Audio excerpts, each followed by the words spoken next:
오늘 마태복음 6장 여기 9절 말씀에 보시면 그러므로 너희는 이렇게 기도하여라.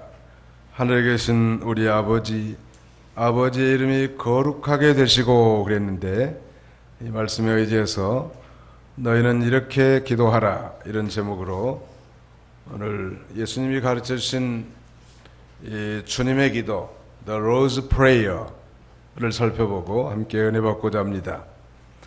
예수님께서 친히 가르쳐 주신 이 주기도문은 오늘 우리 구원받은 성도들이 하나님 앞에 어떻게 기도해야 될 것인가 이걸 우리에게 가르쳐 준 것입니다. 그런 대단히 중요한 의미가 있는 것이죠. 왜냐하면 이 거리에서 구걸하는 거지나 동양아치들도 자기들이 필요한 것을 얻기 위해서 어떻게 구걸해야 하는 방법을 안단 말이에요. 하물며 하나님의 이 거룩한 백성들이 하나님 앞에 어떻게 구해야 되겠는가, 이걸 배우는 것은 대단히 중요한 일이라고 할 수 있을 것입니다. 이 기도는 우리가 다 이미 배운 대로 하나님과의 이 대화일 뿐만 아니라 영적인 호흡이라고 했습니다. 그래서 성경은 이 쉬지 말고 기도하라 라고 가르치는 것입니다.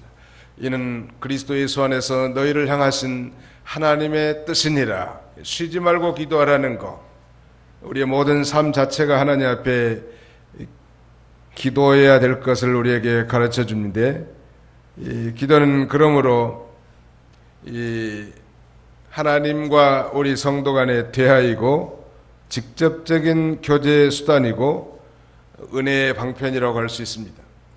다시 말씀드리면 우리 구원받은 성도들, 하나님의 자녀들에게 주신 최고의 특권은 바로 기도라고 할 수 있을 것입니다. 이 기도가 하나님 아버지와의 대화라고 했는데, 만약에 이 부모와 대화하지 않는 자녀가 있다고 생각 한번 해보십시오. 그야말로 참 비극적이지 않겠습니까? 부모와 대화하지 않는 자녀. 오늘 우리는 이 하나님 앞에 우리의 여러 가지 문제를 가지고 하나님 앞에 나와서 기도하기를 하나님이 원하시는 것입니다. 오늘 이제 9절 보시면 그러므로 너희는 이렇게 기도하여라 그랬는데, 이 그러므로라고 하는 이 접속사는 바로 예수님이 앞에서 언급하신 내용을 말씀하고 있는 거죠. 5절로 8절까지 한번 읽으시기 바랍니다. 너희는 기도할 때 이선자들 같이 되지 마라. 그들은 사람에게 보이려고 회당과 큰 길 모퉁이에서 서서 기도하기를 좋아하기 때문이다. 내가 진정으로 너에게 말하니 그들은 자신들의 상을 이미 다 받았다. 너는 기도할 때 네 골방에 들어가 문을 닫고 은밀히 계시는 내 아버지께 기도하여라. 그리하면 은밀히 보시는 내 아버지께서 내게 갚아주실 것이다. 너희는 기도할 때 이방인들처럼 의미 없는 말을 되풀이하지 마라. 그들은 말을 많이 하여야 응답받는 줄로 생각하기 때문이다. 그러므로 그들을 본받지 마라. 너희 아버지께서는 너희가 그분께 구하기도 전에 너희에게 필요한 것이 무엇인지 알고 계신다. 예수님께서 이제 제자들에게 주기도, 즉 주님의 기도를 가르쳐 주기 전에 외식하는 이 이방인의 이 기도는 응답받을 수 없는 그런 헛된 기도라는 사실을 지적한 후에 여기 이제 9절에 그러므로 너희는 이렇게 기도하여라 라고 말씀하시는 것입니다. 외식하는 기도, 하나님이 듣지 않으신다는 말. 잠언 28장 9절에 보니까 사람의 귀를 돌이키고 율법을 듣지 아니하면 그의 기도도 가증하니라 그랬고, 헛된 부르짖음은 하나님이 결코 듣지 아니하시며 전능자께서 돌아보지 아니하심이라. 욥기 35장 13절에는 그렇게 말씀합니다. 또 시편 66편 18절에는 내가 내 마음에 죄악을 품으면 주께서 듣지 아니하시리라 라고 말씀합니다. 죄악을 품고 여전히 악을 행하면서 전능하신 하나님 앞에 기도하는 게 바로 가증한 기도고 외식자의 기도라고 할 수 있는데 그런 기도를 하나님이 들으시지 않는단 말.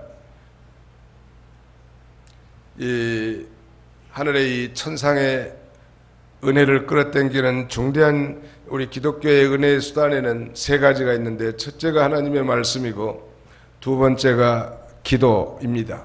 그리고 마지막 세 번째, 소위 가시적인 설교라고 할 수 있는 성례전, 즉 세례와 성찬을 통해서 하나님의 은혜를 받는데요.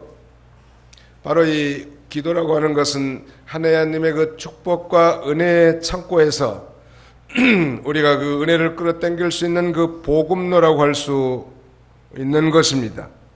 그런데 그 기도가 외식하는 자들과 같이 믿음 없이 형식적으로 중언부언하는 기도, 아무 의미 없는 말을 되풀이하는 기도를 가지고는 결코 응답될 수 없을 뿐만 아니라 하나님의 뜻을 외면한 그런 이 화려한 미사 여구의 간구에서도 결코 안 될 것을 우리에게 가르쳐주고, 이제 예수님께서 너희는 이렇게 기도하여라. 이렇게란 말은 단지 예수님이 말씀하신 어떤 문자나 그 다음에는 구절을 답습하라는 말씀이 아니고 그 정신과 내용, 순서상의 방법에 대한 모범적인 제안을 한 것입니다. 반드시 이렇게 기도하십시오가 아니라 이건 하나의 기도의 모범이고, 예수님이 그 기도해야 할 우리 성도의 정신과 또 뭘 기도할 것인지 그 내용, 그리고 이 순서상의 방법을 제시한 것입니다. 우리 주보 뒷면 한번 보시겠습니다. 전체적인 이 구조가 어떻게 구성되어 있는가. 너희는 이렇게 기도하여라. 우리 주기도문을 세 부분으로 나눈다면 그 앞부분 서론에는 하늘에 계신 우리 아버지여 라고 할 수 있겠고요. 마지막 결론 부분은 대개 나라와 권세와 영광이 영원토록 아버지의 것입니다. 아멘. 이게 이 결론 부분이라고 하면, 오늘 우리가 중점적으로 살펴보려고 하는 이 본론에 있어서 주기도문에 7가지 간구가 나오는데요. 자, 한번 따라서 합시다. 아버지의 이름이 거룩하게 되시고 아버지의 나라가 오시며 아버지의 뜻이 하늘에서처럼 땅에서도 이루어지소서. 오늘 우리에게 일용할 양식을 주시고 우리가 우리에게 죄 지은 자들을 용서하신 것 같이 우리 죄를 용서하시며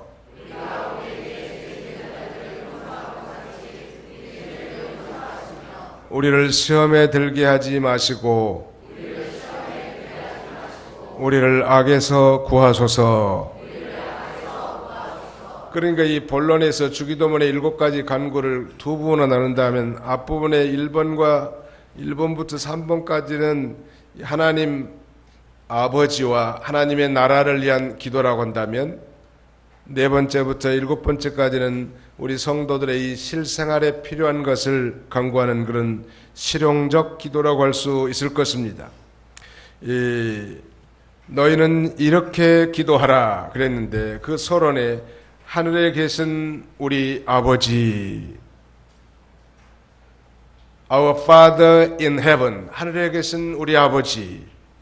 우리 성도들의 기도는 단지 이 공중에다 대고 한번 외쳐대는, 막연하게 외쳐보는 그런 소원풀이가 아니라는 거예요.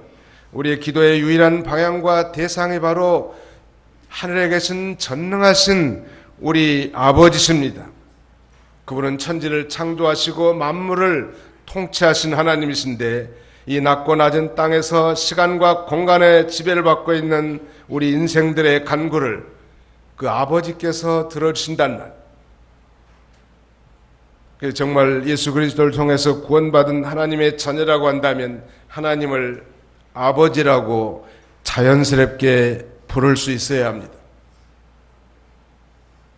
만약에 자녀가 아닌데 엉뚱한 아저씨 보고 아버지라고 한다면 아마 정신병자라고 할 수 있겠지만, 정말 거듭난 신자, 정말 예수 그리스도의 피로 모든 죄를 씻음받고 성령으로 거듭난 자라면 하나님을 아버지라고 당당하게 외칠 수 있어야 되지 않겠습니까?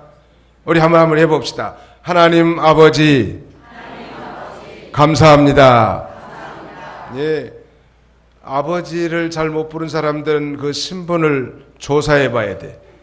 DNA 검사를 해봐야 된다고. 이게 제대로 이 아버지의 아들인가 아니면 아버지의 아들의 신용을 하고 있는 것인가. 자녀라면 당연히 아버지 앞에 당당하고 떳떳하게 그 넓은 아버지의 가슴팍에 달려들어서 어린 양도 부리고 또 자기가 요구하는 것들을 정당하게 요구할 수 있는 특권이 있지 않겠습니까? 지극히 높은 하나님은 전능하신 능력으로 온 세계를 통치하고 계신단 말.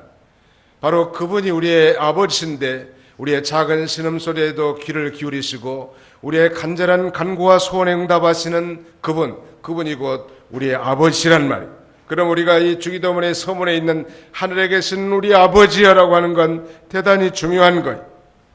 그분은 인격적인 하나님이시기 때문에 우리의 목소리를 들으시고 우리가 정말 아뢰기 전에도 우리의 가슴 속에 무슨 고민이 있는지도 아시는 하나님이시라는, 그는 폭군이나 결코 압제자가 아니라 친밀하게 자녀를 돌보는 참된 부성, 아버지성을 지닌 유일한 아버지시라는 거예요. 하늘에 계시다라고 하는 말씀은 모든 피조물과 달리 도덕과 지혜와 능력이 높으신 위대한 하나님이란 뜻이죠. 그분이 우리가 기도해야 할 대상이고 오늘 예배를 받으실 대상인 것입니다. 그래서 십계명의 제1계명은 나 외에는 다른 신을 내게 있게 하지 말지니라. 모든 예배의 유일하게 예배의 대상, 우리가 예배해야 할 유일한 대상은 곧 하나님 아버지시고 우리의 기도의 대상이 바로 하나님 아버지라는 거예요. 그 다음에 이제 본론에 들어가서 7가지 간구가 나오는데 그 첫 번째가 아버지의 이름이 거룩하게 되시고 그랬습니다. 이름이 거룩히 여김을 받으시오며, 우리가 암송하는 이 주기도문과 수로 부분이 좀 다를 수 있지만 누가복음에도 동일한 평행구절에 누가도 예수님이 가르쳐준 주기도를 기록하지만 약간의 차이점이 있습니다. 전혀 다른 기도가 아니라 예수님 말씀하신 것을 다른 관점과 각도에서 기록했다고 할 수 있겠죠. 아버지의 이름이 거룩하게 되시고, 이걸 첫 번째 간구란 말. 우리도 하나님 앞에 이 시간 아버지 하나님의 이름이 거룩하게 되시기를 이렇게 기도해야 할 것입니다. 왜냐하면 우리가 하나님이 거룩하게 해달라고 기도하는 거 아니에요. 왜냐하면 하나님은 원래 거룩하신 분이시기 때문입니다. 자녀들은 우리의 모든 언어와 행실을 통해서 하나님의 이름이 결코 경멸당하지 아니하고 멸시당하지 아니하고 우리 하나님의 자녀들을 통해서 하나님의 이름이 영광스럽고 거룩하게 되기를 기도하라는 거예요. 내가 어떤 일에 대해서 유익한가 유익하지 않는가, 아니면 내가 이 일을 통해서 내가 높아지겠는가 낮아지겠는가 판단하지 않고 하나님의 자녀로서 범사에 하나님의 이름이 영광스럽게 되고 거룩하게 되도록 우리가 기도하고 행동해야 할 것입니다. 하나님의 이름이 거룩하게 되는 그곳에 그곳에 축복을 내리시는 것입니다. 과거 이스라엘 백성들이 하나님 앞에 범죄함으로 심판받아 각국에 흩어져 하나님의 이름이 그들로 인해서 더럽힘을 받았다고 선자 에스겔은 지적하는데요. 오늘 그리스도의 피로 정결케 되고 새 생명을 받은 우리가 이제는 성령의 인도를 따라 하나님의 말씀을 순종함으로 말미암아 아버지의 이름이 거룩하게 될 것을 가르쳐주는 것입니다. 주님, 나의 모든 삶을 통해서 당신의 이름이 영광스럽고 거룩하게 되기를 원하나이다. 이것이 우리의 기도의 이 첫 번째 간구해야 할 것입니다. 아니, 우리 인생의 제일 되는 목적이 아니겠습니까? 미국의 건국 역사 초기에 인디언에게 파송되었던 소위 데이비드 브레이너드라고 하는 목사님은 이렇게 고백합니다. 여호와 하나님, 내 즐거움은 하나님을 기뻐하고 영화롭게 하며 모든 것을 그에게 드리며 주님의 영광을 위해 모든 것을 바치는 것입니다. 그리고 이 젊은 나이에 여절에서 복음을 증거하다 죽는 것. 사무엘상 2장 30절에는 나를 존중히 여기는 자를 내가 존중히 여기고 나를 멸시하는 자를 내가 경멸히 여기리라 라고 말씀하셨는데요. 우리 하나님의 이름이 존귀케 되고 영광스럽게 되고 거룩하게 되는 곳, 그런 곳이라면 하나님의 축복이 충만하게 임하게 될 것입니다. 한기총과 KNCC에서 새 주기도문을 만들었는데 거기에는 이렇게 표현하고 있습니다. 하늘에 계신 우리 아버지, 아버지의 이름을 거룩하게 하시며 라고 번역하고, 거기 각주에 보니까 아버지께서 우리를 통하여 당신의 이름을 거룩하게 하소서의 의미가 있다고 각주에 부기하고 있습니다. 아버지의 이름이 거룩하게 되기를 간구하는 기도가 우리의 이 기도의 첫 번째 순서여야 될 것입니다. 두 번째는 아버지의 나라가 오시며 Your kingdom come, 아버지의 나라가 오시기를 기도하라는 것. 사랑하는 성도 여러분, 이 하나님의 킹덤, 하나님의 왕국이라는 것은 하나님의 주권과 통치가 미치는 그런 영역인데, 우리의 개인이나 가정이나 우리의 이 국가나 교회, 하나님의 이 통치와 주권이 확장되어져 나가는 것, 그것이 바로 하나님의 나라가 확장되어지는 것이고 임해지는 것이 되지 않겠습니까? 그리고 궁극적으로 이제 우리 예수 그리스도께서 영광 중에 구름을 타고 이 땅에 재림하실 때 이 땅은 모든 죄가 사라지는 그리스도의 나라, 하나님의 나라가 이 땅에 임하게 될 거고 우리가 그 가운데 참여하게 될 것입니다. 우리 하나님께서는 만유의 주제로서 절대적인 주권을 가지고 영원히 통치하시기 때문에 이 기도는 하나님의 통치가 임하게 해달라는 간구라고 할 수 있습니다. 주님, 내 심령에 하나님의 나라가 임하게 하옵소서. 주님, 우리의 가정이 정말 거룩한 하나님의 나라 가정이 되게 해주시고 우리 교회와 우리 민족과 전 세계까지 아버지께서 통치하게, 아버지의 통치의 영역이 확장되게 하옵소서. 이건 기도 아니겠습니까? 가령 한 개인의 마음속에 하나님을 모시고 그러 더불어 말할 수 없는 즐거움으로 산다고 한다면 그것이 바로 그 심령 속에 그 시간에 하나님의 나라가 임하게 되는 거예요. 오늘 이 거룩한 주일 예배에 참여한 여러분들의 모든 심령에 주의 성령께서 하나님의 말씀으로 여러분 심령들을 지배하고 통치함으로 기쁨과 즐거움과 평강이 충만한 하나님의 나라가 임하시기를 바랍니다. 누가복음 17장 20절로 21절을 읽으시기 바랍니다. 누가복음 제17장 20절로 21절. 바리새인들이 하나님 나라가 언제 오는지 질문하자 예수께서 그들에게 대답하여 말씀하셨다. 하나님 나라는 볼 수 있게 오지 않는다.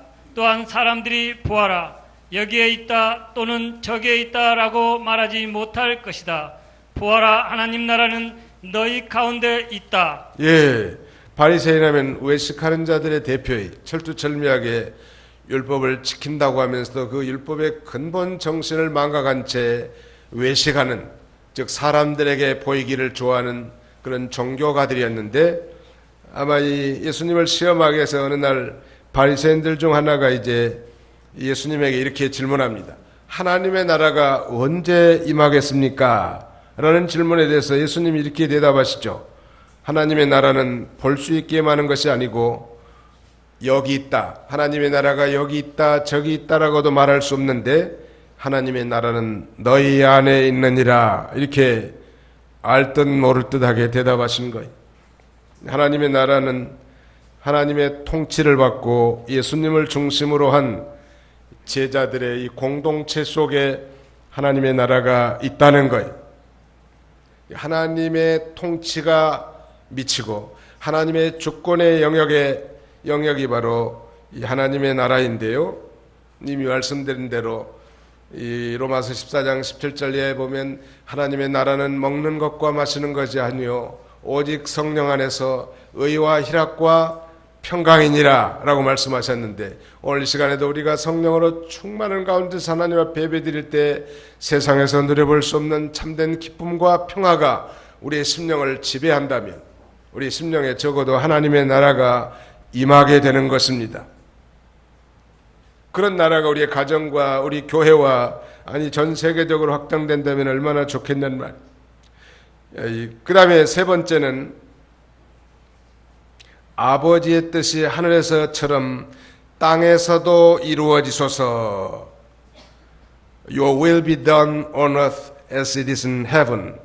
아버지의 뜻, Your will be done on earth. 당신의 뜻이 땅에서 이루어지게 하옵소서. 그것이 마치 하늘에서 이루어진 것처럼 이렇게 기도합니다. 이 세상은 하나님의 뜻을 거역하는 세상이, 음란하고 방탕한 세상이, 악하고 폐역한 세상이란 말, 이 세상. 그러므로 이런 것이 다 제거되고 하나님의 기뻐하신 뜻만 이루어지게 해달라고 그렇게 기도하고 있습니다. 하나님의 선하시고 기뻐하시고 온전하신 뜻이 이 땅 가운데 이루어지게 해 주시옵소서. 왜냐하면 이 세상은 어그러지고 거스린 세상이요, 음란하고 폐역부도한 세상이기 때문에 이런 것들이 다 제거되고 아버지의 거룩하신 뜻이 이루어지게 하여 주시옵소서. 그거 아니겠습니까? 하나님의 뜻은 하나님의 의로운 요구들과 하나님의 의로운 계획들을 가리키는데요, 하늘나라에서는 천사들이 친히 하나님의 뜻을 받들어 순종하고 하나님의 뜻을 이루지만 땅의 인간들은 죄악 세상에서 부패한 심령으로 살고 있기 때문에 하나님의 뜻을 잘 순종하지 않는다는 말이에요. 그러므로 우리는 이 기도를 드리라는 거예요. 하나님의 뜻은 우리 개인에서부터 이루어져야 할 것입니다. 예수님께서는 이제 겟세마네 동산에서 그의 최후의 기도하는 가운데 나의 뜻대로 되지 않게 해주시고 아버지의 뜻대로 되기를 원하나이다. 내 뜻대로 마옵시고 아버지의 뜻대로 이루어지게 해달라고 간절히 기도하는 거예요. 아버지의 뜻은 예수 그리스도께서 인류의 죄를 대신 지시고 무진장한 고난과 핍박과 조롱과 피 흘려 십자가에 못 박혀 죽는 것이란 말. 그는 마땅히 예수님은 이 땅에 죽기 위해서 오셨지만은 그러나 적어도 죽는 순간에 너무나 심각한 고난 때문에 하나님의 뜻을 저버릴 수 있기 때문에 적어도 그 고난만큼은 감해달라고 하나님 앞에 기도하면서도 그 고난 당하는 것도 하나님의 뜻이라고 하면 내 뜻대로 되지 않고 아버지의 뜻대로 되도록 간절히 기도하는 것. 오늘 이 땅에서는 하나님이 창세전에 그리스도 안에서 택한 하나님의 모든 백성들이 예수 그리스도 안에서 하나님께로 돌아오는 것이 하나님의 뜻일 것입니다. 더 직설적으로 말한다면 전도하는 것이 하나님의 뜻이, 선교하는 것이 하나님의 뜻이라는 거예요. 자, 우리 성경을 한 군데 읽어보실까요? 요한복음 제6장을 보시겠습니다. 요한복음 제6장. 여기 한번 읽어주시기 바랍니다. 요한복음 제6장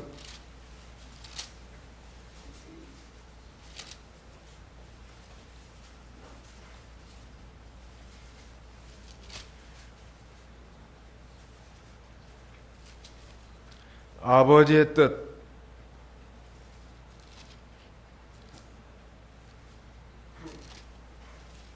39절부터 좀 읽어주시죠. 나를 보내신 분의 뜻은 이것이니 그분께서 다시 한번 읽어주세요. 나를 보내신 분의 뜻은 이것이니 그분께서 내게 주신 자 가운데서 내가 하나도 잃어버리지 않고 마지막 날에 모두 다시 살리는 것이다. 내 아버지의 뜻이 과연 이것이니 아들을 보고 믿는 자마다 영생을 얻는 것이다.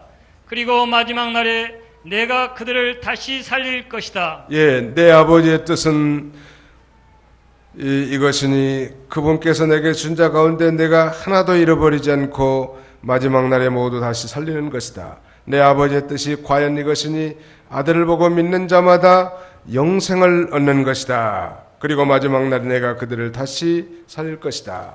즉 아들이신 예수 그리스도를 보고 믿고 영생을 얻는 것이 아버지의 뜻이란 말. 또 우리 성도들에게 있어서 실제 삶 가운데 아버지의 뜻은 그거요.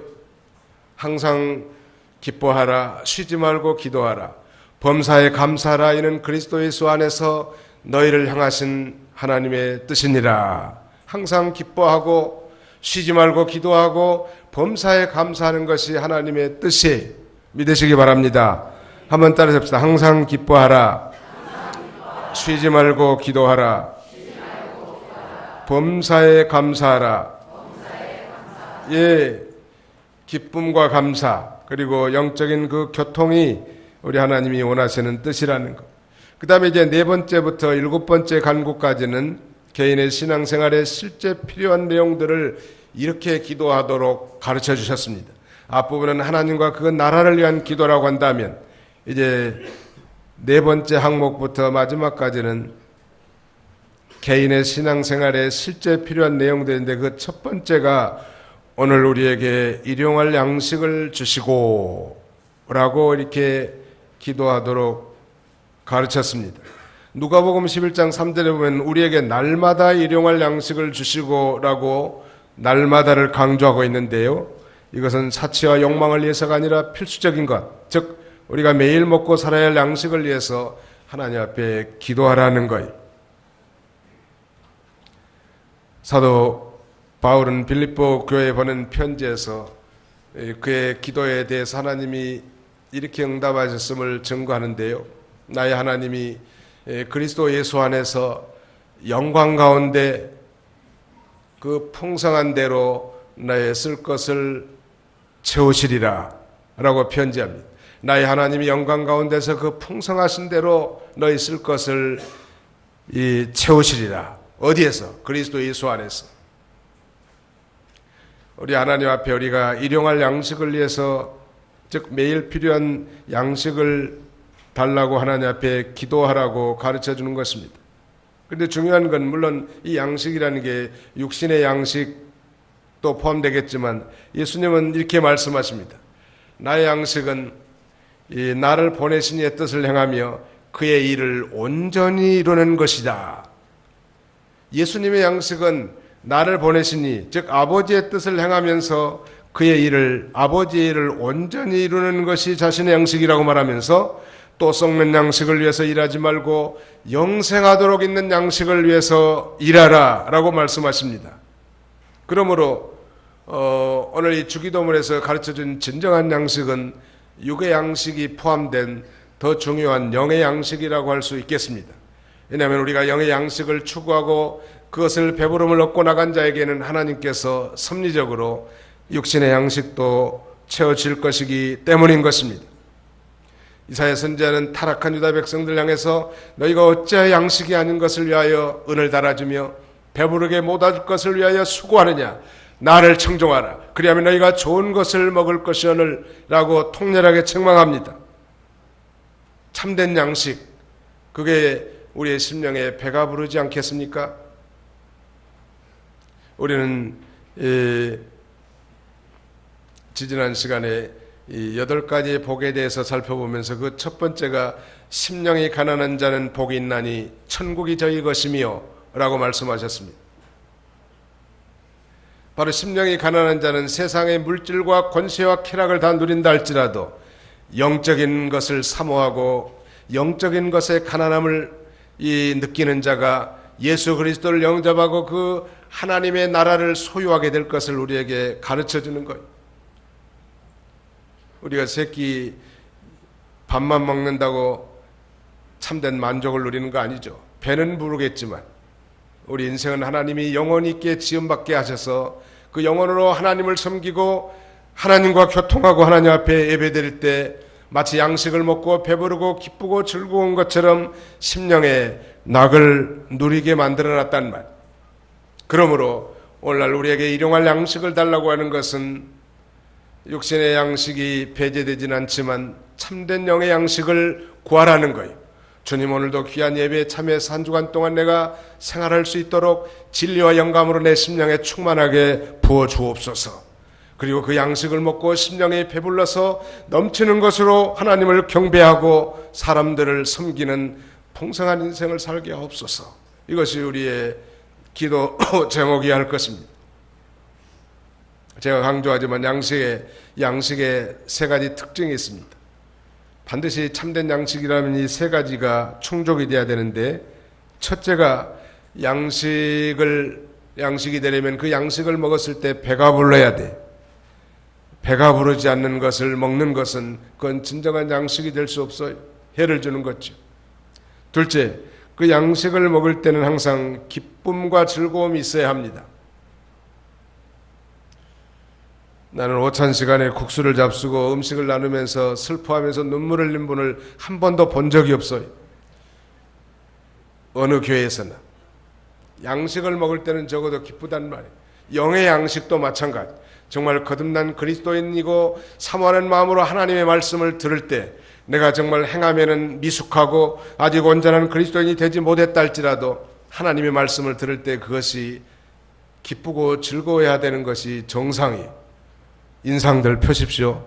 하나님의 말씀을 들을 때 여러분의 심령에 기쁨이 있습니까? 양식의 세 번째 요소는 그 양식을 먹고 난 다음에는 그것이 살이 되고 피가 돼야 돼. 그것이 양식의 3대 특징이라고 제가 정의를 붙여놨습니다. 양식을 먹을 때는 첫째 배가 불러야 된다는 말, 심령이 만족하고 기뻐야 된다는 것. 또 먹으면서도 기쁘고 즐거움을 누릴 뿐만 아니라 먹고 나서도 그 양식이 우리의 살과 피가 되어야 할 것입니다. 사실은 주일날 우리 하나님 앞에 우리의 마음과 정성과 뜻을 다 기울여서 예배를 드리는 것이지만, 반면 우리 회중들 입장에서는 양식을 먹는 것이 기도하는 것입니다. 아이들이 어머니의 젖을 2통을 정말 풍족하게 먹고 마시면 너무 기분이 좋아가지고 말이에요. 잠도 잘 자고 아주 너그러운 표정을 짓지만 엄마의 젖이 부족하다면 항상 신경질적이에요. 아이가. 우리 젊은 엄마들은 잘 기억하라. 아이가 왜 이렇게 신경질적인가? 그러면 정말 이유식이라도 먹여서 배가 부르게 해야 할 것입니다. 양식을 먹지 못하는 인생, 행복하지 못하다는, 주일날 우리는 이 예배를 통하여 이 영의 양식을 먹는 것입니다. 이 영의 양식을 먹어야 한 주간 사는 거예요. 마치 우리가 자동차에 기름이 떨어지면 주유소에 가서 기름을 넣고 주행하는 것처럼, 이 주일날은 바로 신령한 영의 양식을 먹고 한 주간 이 세상에서 살아가야 되는 거예요. 그러므로 일용할 양식이라는 건 근본적으로 그날 필요한 영의 양식을 가리킨다고 할 수 있고, 우리가 정말 영의 양식을 먹고 믿음으로 나가면 하나님께서는 육신의 양식은 덤으로 하나님이 주실 것을 우리에게 가르쳐 주는 것입니다. 우리는 이 생에 관계된 것들을 기도할 때 우리의 영적인 목적을 위해서 현세적인 것도 구해야 합니다. 그것이 속화된 그리스도인들만이 행하는 건 아니에요. 만일 우리의 건강을 위해서 기도한다면 이것은 우리가 하나님의 영광을 위해서 이 건강의 탤런트를 향상시키기 위한 것이어야 되지 않겠습니까? 바울은 디모데에게 보낸 두 번째 편지에서 이렇게 말합니다. 주께서 나를 내 곁에 서서 나를 강건케 하시면 나로 하여금 이방인들을 향해서 이 복음을 담대히 증거케 하려 하심이라 라고 말씀하시므로, 자신이 하나님 앞에 건강을 달라고 기도한 것은 내가 이 세상에서 잘 먹고 잘 싸고 쾌락을 누린 것이 아니라 저 하나님도 알지 못하고 우상 섬기는 자들, 돈이 인생의 전부인 것으로 아는 인생들을 향해서 이 십자가의 복음, 영생의 도를 증거할 수 있도록 오늘 나에게 건강을 달라고 하나님 앞에 그렇게 기도하는 것이 죄되는 것이 아니란 말. 만일 우리가 재물을 위해서 기도한다면 역시 영적인 거룩한 목적을 위해서 우리가 기도해야 할 것입니다. 하나님께 대한 더 큰 봉사와 선교와 구제를 할 수 있는 역량을 가지기 위함이어야 할 것입니다. 감리교회 창시자 요한 웨슬리 목사님은 성도들에게 그렇게 가르쳤다고 합니다. 많이 벌어서 많이 저축하고 하나님 나라에 크게 쓰라 라고 했다고 합니다. 어떻게 보면 우리 그리스도인들이 청빈하고 간소한 삶, 천국의 순례자로서 이 땅에 정말 더 많은 것이 소유되는 것은 우리로 하여금 정말 피곤하게 하고 거치는 것이 될 수 있겠지만, 하나님의 나라와 영광을 위해서 더 많은 것을 달라고 하는 것이 결코 육신적인 것만은 아니란 말. 또 하나님께서는 너희는 먼저 그의 나라와 의를 구하라. 그리하면 이 모든 것을 너희에게 더하시리라 말씀하지 않았습니까? 하나님은 그의 나라와 의를 구하는 자에게 덤으로 우리의 모든 소용되는 것들을 주신다는 것. 다섯 번째, 우리가 우리에게 죄 지은 자들을 용서한 것 같이 우리 죄를 용서하시며 라고 말씀합니다. 거기 오늘 본문 이 마태복음 6장 14절로 15절을 읽으시기 바랍니다. 너희가 사람들의 잘못을 용서해 주면 너희 하늘 아버지께서도 너희를 용서해 줄 것이다. 그러나 너희가 사람들을 용서해 주지 않으면 너희 아버지께서도 너희 잘못을 용서해 주지 않으실 것이다. 예, 우리가 우리에게 죄 지은 자들을 용서한 것 같이 우리의 죄를 용서하시며, 우리가 다른 사람들 죄를 용서한 것처럼 하나님 우리의 모든 허물과 죄를 용서하여 주옵소서, 그렇게 기도하는 거예요. 아무리 정말 세상 사람들은 알지 못하지만 하나님 앞에 큰 죄를 범했다 할지라도 하나님 앞에 겸손히 나와서 진정으로 회개하고 자백하는 자는, 저는 미쁘시고 의로우신 우리 하나님께서 우리의 모든 죄를 용서해 주시는 거예요. 이러니 사죄함의 기쁨과 즐거움을 누리도록 우리로 하여금 이 다섯 번째 간구, 우리의 죄를 용서해 달라고 기도하라는 거예요. 요한일서 1장 8절로 9절, 여기는 다 찾아서 같이 한 목소리로 통독하겠습니다. 요한일서 1장 8절로 9절입니다. 신약 357쪽 요한일서 제1장 8절로 9절을 같이 읽겠습니다. 시작. 만일 우리가 죄 없다고 말하면 우리는 자신을 속이는 것이며 진리가 우리 안에 있지 않다. 만일 우리가 우리 죄를 자백하면 그분은 신실하고 의로우셔서 우리 죄를 용서하시고 모든 불의에서 우리를 깨끗하게 하신다. 모든 불의에서 우리를 깨끗하게 하시는 거예요. 소위 컨페션이라고 하는 이 자백을 통해서, 그럼 우리가 하나님 앞에 나와서 사람들이 보든지 안 보든지 정말 하나님 앞에 겸손히 우리의 모든 한 주간에 지은 모든 잘못된 것과 죄악들을 자백하면 하나님은 이 신실하시고 의로우신 분이기 때문에 우리의 자백한 모든 죄들을 다 들으시고 깨끗하게 써주시는 거예요. 이걸 위해서 예수님이 2000년 전에 십자가에 못 박아 죽으신 거 아니겠습니까? 2000년 전에 십자가에 달려 죽으신 예수 그리스도의 구속으로 말미암아 오늘 21세기에 사는 우리들의 이 죄악에 대한 고백을 통한 사유함의 은총을 입게 된단 말이에요. 아무리 큰 죄를 범했다 할지라도, 세상 사람들이 용납할 수 없는 죄를 범했다 할지라도 우리 하나님 앞에 죄를 자백하면 하나님은 눈과 같이, 양털과 같이 우리의 모든 죄를 깨끗하게 해주실 줄을 믿으시기 바랍니다. 그런 믿음으로 나가는 거예요. 어떤 부인은 처녀 때 이 원치 않는 큰 죄를 범했다고 합니다. 그리고 결혼생활 내내에도 예수를 믿기는 믿었지만 그 죄가 자기를 짓누르고 참된 자유함이 없었다는 거예요. 그러던 어느 날 그는 요한일서 1장 8절 9절 말씀을 읽는 동안에 주님 앞에 그 큰 죄라도 진정으로 자백하고 회개하면 주님은 미쁘시고 의로우셔서 우리의 모든 죄를 깨끗하게 써줄 거라는 확신을 가지고 믿음으로 그때 이후로 그녀는 참된 자유함을 누리면서 남은 생애를 살았다는 증거가 있습니다. 사랑하는 성도 여러분, 여러분을 짓누르는 죄 때문에 자유함이 없으십니까? 우리 하나님은 그렇게 째째한 분이 아니셔요. 가늠 중에 현장에 잡혀온 여인이라 할지라도 그를 결코 죄를 정죄하리 아니하시고 이렇게 말씀하십니다. 여자여, 누가 너를 정죄하느냐? 죄 있다고 하느냐? 나도 너를 정죄하지 아니하니 가서 다시는 죄를 범치 말라. 성도가 죄를 범한다고 하나님의 이 생명의 등록부에서 파해지는 게 아니에요. 성도가 죄를 지으면 하나님 앞에 징계를 받습니다. 그러나 회개하고 뉘우치고 자백하면 그 모든 죄를 용서함을 받는다는. 여섯 번째 간구는 우리를 시험에 들게 하지 마시고 라고 말씀하죠. And lead us not to temptation. 우리를 시험에 들게 하지 말라고 기도하는 거예요. 우리 하나님께서는 악에게 시험을 받지도 아니하시고 친히 아무도 시험하지 않으십니다. 물론 우리 하나님이 그 시험을 주시는 것이 아닌데 여기서 말하는 시험은 이 트라이얼이나 테스트가 아니라 템테이션, 즉 유혹을 가리키는 것이죠.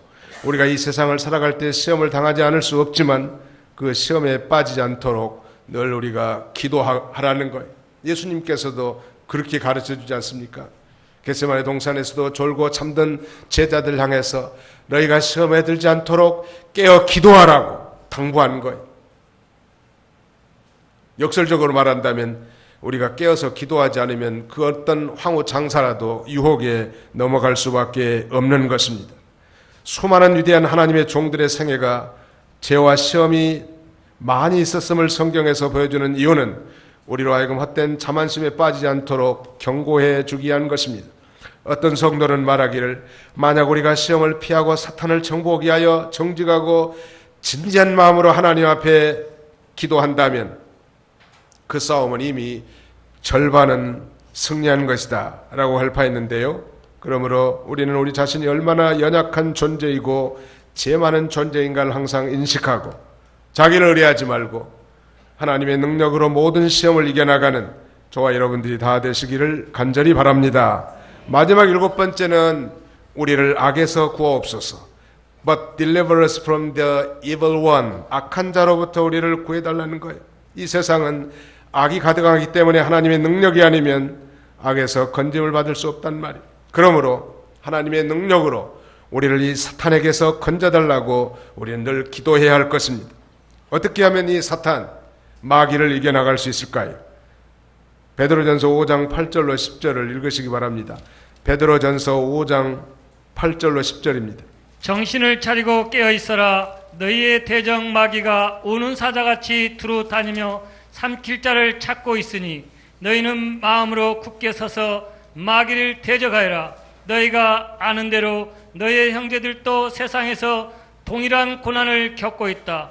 모든 은혜의 하나님 곧 그리스도 예수님 안에서 너희를 자신의 영원한 영광 가운데로 부르신 분께서 잠시 고난을 당하는 너희를 친히 온전하게 하시고 굳게 세우시며 강하게 하시고 견고하게 하실 것이다. 예, 여기 요점을 요약하자면 마귀를 이기는 법은 첫째, 모든 염려를 다 주께 맡기라는 거예요. 그 다음에는 말씀에 굳게 서서 마귀를 대적하고, 그 다음에는 세 번째는 고난을 각오하고 나가라는 거예요. 그 첫 번째가 중요해요. 모든 염려를 주께 맡기고, 그 다음에는 말씀에 굳게 서서 마귀를 대적하라는 거예요. 말씀에 굳게 서서 나가는데 고난이 있을 건데 그 고난을 잘 감내해야 할 걸 우리에게 가르쳐 줍니다. 베드로 사도는 자신도 과거에 깨어있지 못해서 예수님을 3번씩이나 부인하는 그런 우위를 범했는데 회개한 다음에 이제 사랑하는 초대교회 공동 신자들 향해서 이제 깨어서 기도하는, 마치 마귀가 우는 사자처럼 이 삼킬 자를 찾아 두루 다닌다는 거예요. 그러므로 우리가 이 믿음에 굳게 서서 저를 대적해야 할 것입니다. 결론, 주기도문의 결론은 그거예요. 13절, 나라와 권세와 영광이 영원토록 아버지의 것입니다. 거기 가로로 쳐져 있는 것은 어떤 번역본에는 생략되어 있기 때문인데요. 옛날 번역본에는 대개란 말이 나옵니다. 나라와 권세와 영광이 영원토록 아버지의 것입니다. 앞에 대개란 말이 붙어 있는데 이 대개란 말을 이 헬라 말은 호티라고 하는데, 왜냐하면 그런 말이에요. Because, 왜냐하면 나라와 권세와 영광이 영원토록 아버지의 것이기 때문에 지금까지 기도한 7마디의 간구가 이루어지기를 간절히 기도한 것입니다. 세상 나라는 다 없어져도 하나님의 나라는 영존하고, 세상 권세는 다 없어져서도 하나님의 권세만은 영원하고, 세상적이고 인간적인 영광은 다 없어지지만 하나님의 영광은 영원토록 존재할 것이기 때문에 주님 이름이 거룩히 여김을 받으시오며 뜻이 하늘에서 이루어진 것처럼 땅에서도 나라의 임하옵시며 뜻이 하늘에서 이루어진 것처럼 땅에서도 이루어지기를 원합니다. 그렇게 기도하는 것입니다. 사랑하는 성도 여러분, 기도는 풍성한 하나님 나라의 곳간을 여는 열쇠라고 말씀드렸습니다. 야고보 선생, 예수님의 동생이었던 야고보 선생은 이렇게 말합니다. 너희가 얻지 못함은 구하지 아니하며, 즉 너희가 얻지 못하는 것은 기도하지 않기 때문이다. 그리고 기도하여도 얻지 못하는 것은 정욕으로 쓰려고 잘못 구함이라 말씀하셨습니다. 예수님께서도 천국 시민들을 향해서 그러므로 구하고 찾고 두드리라고, 아들이 떡을 달라고 하는데 돌을 줄 자가 네가 있겠냐고 말하면서, 생선을 달라고 하는데 뱀을 줄 자가 네가 있겠는가, 하물며 내 천부께서 좋은 것을 구하는 자에게 주지 않겠느냐고 그렇게 말씀하지 않았습니까? 그러므로 구원받은 우리 하나님의 백성된 우리가 날마다 예수 그리스도의 공로와 그 중보의 은혜를 힘입어서 주님의 그 임재 처소, 은밀한 하나님의 은혜의 보좌 앞에 예수님의 피를 의지하고 담대히 나가서 기도하는 거예요. 여러분, 기도가 잘 되지 않으면 이 주기도문을 묵상하면서 그렇게 기도 한번 해보세요. 또 이 주기도문 설교를 한번 들었다고 다 이해할 수 있는 성도는 아무도 없어요. 우리 동영상 홈페이지에 올라가 있으니까 반복해서 듣고 정말 이 주기도문의 이 심오한 우리 주님이 가르쳐신 기도의 내용과 방향성을 깨닫고 하나님 앞에 기도하라는, 그러면 여러분의 삶이 틀림없이 풍요로워지고 하나님의 은혜로 충만하게 될 것입니다. 너희는 이렇게 기도하라. 이 기도를 통하여 여러분의 풍성한 생명의 삶이 있으시기를 주님의 이름으로 축원하는 바입니다. 기도하겠습니다. 거룩하신 하나님, 감사합니다. 오늘도 좋은 일기를 주시고 세상은 요란하지만 주의 백성들을 한자리에 불러 모아주셔서 십자가를 바라보고 거룩하신 주의 보혈의 공로에 의지해서 자백하고 회개하고 정결한 심령을 얻어 신령과 진정으로 하나님 앞에 예배드릴 수 있도록 은혜 주심을 진심으로 감사하옵고 감사를 드립니다. 오늘 주기도문의 7가지 간구를 통하여 우리가 하나님 앞에 하나님 나라와 하나님을 위해서 어떻게 간구해야 할 뿐만 아니라 우리의 실생활 가운데서도 우리가 풍성한 영적 삶을 살기 위해서 무엇을 기도해야 될 것인가를 배웠사오니, 오늘 이 말씀이 우리의 평생의 이 지표가 되고 우리 기도의 방향을 잡는 귀한 계기가 되도록 주의 성령님이 각 사람의 심령에 인쳐주시기를 간절히 바라옵고 원합니다. 자비로우신 우리 아버지 하나님, 그러므로 말미암아 날마다 하나님이 주시는 풍성한 은혜와 기쁨으로 즐거움으로 살아가는 우리 모두가 다 되게 하여 주시옵소서. 예수님의 이름으로 기도하옵나이다. 아멘.